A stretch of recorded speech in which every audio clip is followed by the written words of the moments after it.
The Faith I Live By, a devotional by Ellen G. White. Redeemer, Priest, and King.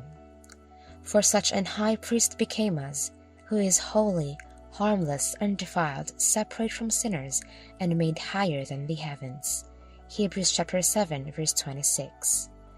By divine direction, the tribe of Levi was set apart for the service of the sanctuary. In the earliest times, every man was the priest of his own household.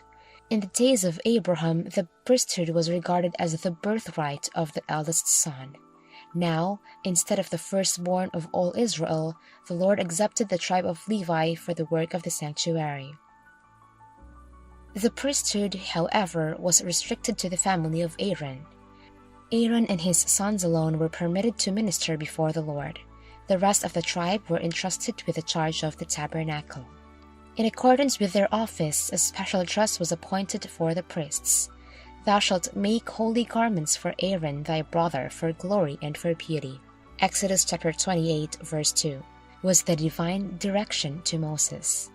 Everything connected with the apparel and deportment of the priests was to be such as to impress the beholder with a sense of the holiness of God, the sacredness of his worship, and the purity required of those who came into his presence. Not only the sanctuary itself, but the ministration of the priests was to serve unto the example and shadow of heavenly things. Hebrews chapter 8, verse 5. The people were taught each day, by means of types and shadows, the great truths relative to the advent of Christ as Redeemer, Priest, and King.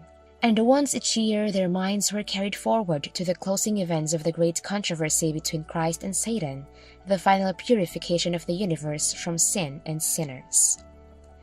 The sacrifices and offerings of the Mosaic ritual were ever pointing toward a better service, even a heavenly. The merits of his, Jesus' sacrifice, are sufficient to present to the Father in our behalf.